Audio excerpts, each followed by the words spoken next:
चीन अफ्रीका को कर्ज रद्द करने का वचन दे रहा है। क्या चीनी कम्युनिस्ट पार्टी कुछ अच्छा कर रही है या यह सिर्फ एक और झूठ है?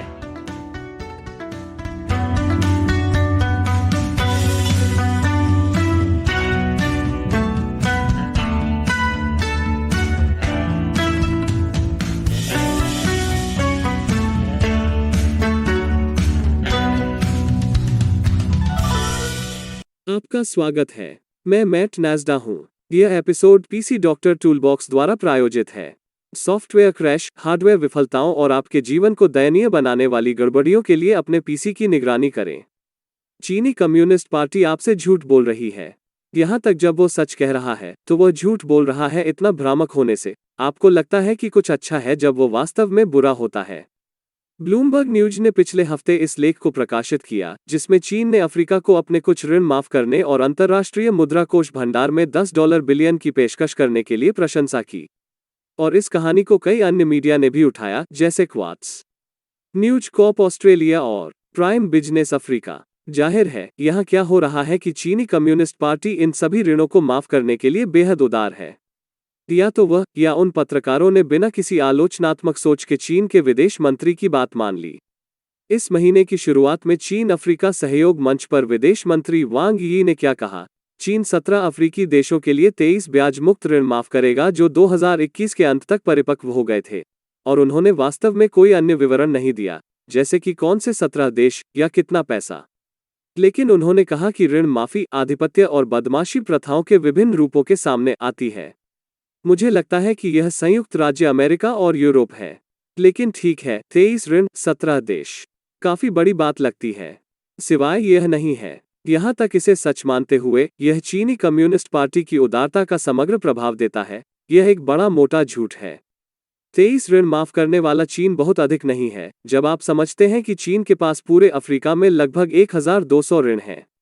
तो 2% से कम, और उन ब्याज मुक्त ऋणों को माफ करना भी कुछ खास नहीं है। चीन सालों से ऐसा करता आ रहा है।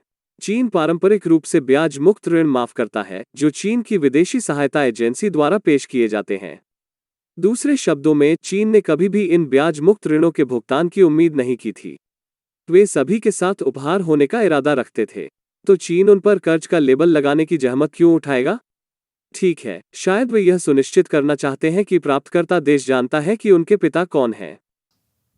But the Chinese government would expect the countries that are at the receiving end of this Chinese generosity to reciprocate in terms of giving support to Chinese government policies and positions on controversial global matters.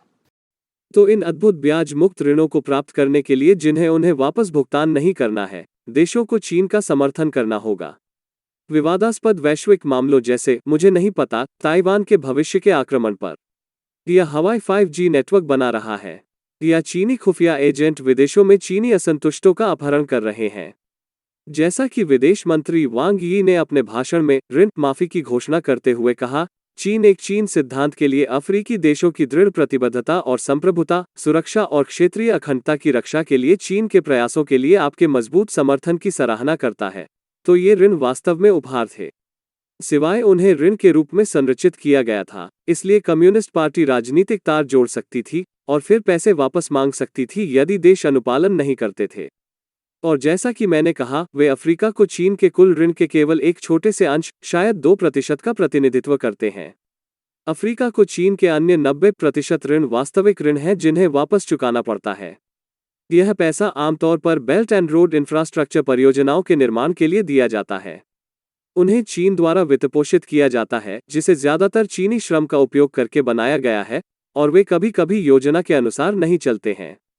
पसंद करना अफ्रीकी संघ मुख्यालय, जहां चीनी ठेकेदारों ने निगरानी उपकरणों को जोड़ा जिनकी निगरानी बीजिंग से की जा सकती है, इथियोपिया से जिबूती तक माल रेलवे जो कि रक्तस्रावी धन है, और केन्या में सिगिरी पुल जो अभी अभी ढह गया। मैं लेगो को उससे ज्यादा स्थिर बना सकता हूं।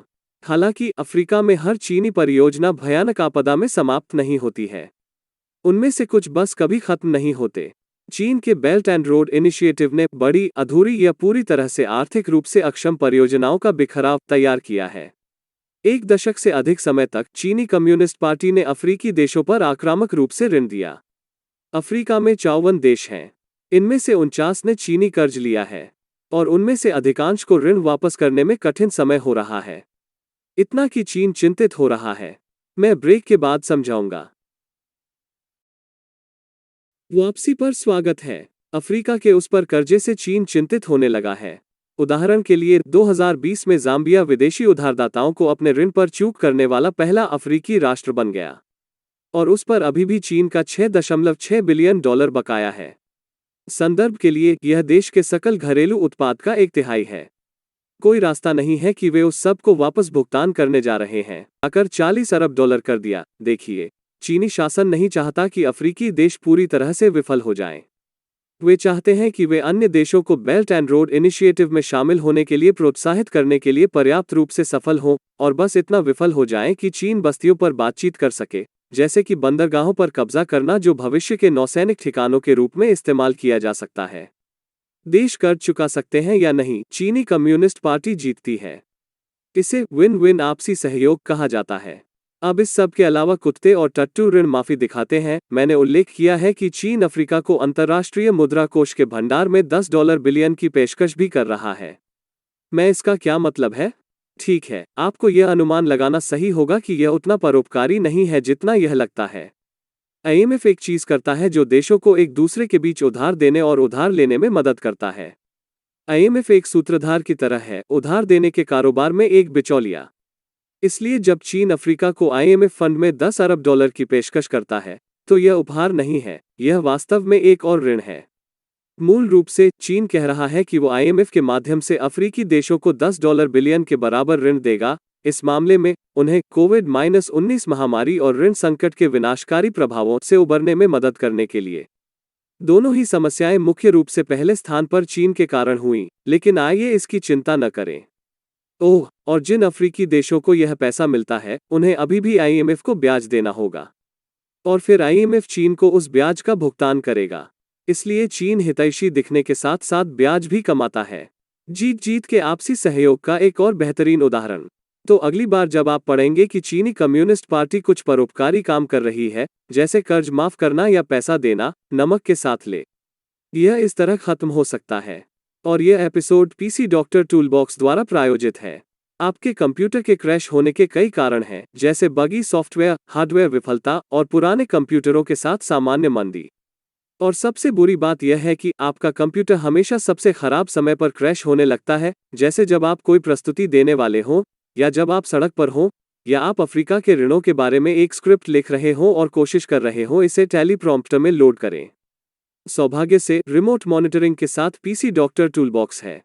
यदि आप अपने कंप्यूटर के स्वास्थ्य के बारे में चिंतित हैं और असामयिक सिस्टम समस्याओं को रोकने के लिए उपकरण चाहते हैं, तो आपको PC डॉक्टर टूलबॉक्स का उपयोग करना चाहिए। दुर्घटनाएं होने से पहले रोकें। और हमारे पास चीन के बिना सेंसर वाले दर्शकों के लिए एक विशेष घोषणा है। टूलबॉक्स अब मुफ्त रिमोट मॉनिटरिंग के साथ 5 PC तक व्यक्तिगत उपयोग के लिए निःशुल्क है। साइन अप करने के लिए नीचे दिए गए लिंक का उपयोग करें और आज टूलबॉक्स की अपनी 5 निःशुल्क प्रतियां डाउनलोड करें। मैं मैट नैज़डा हूं। देखने के लिए धन्यवाद।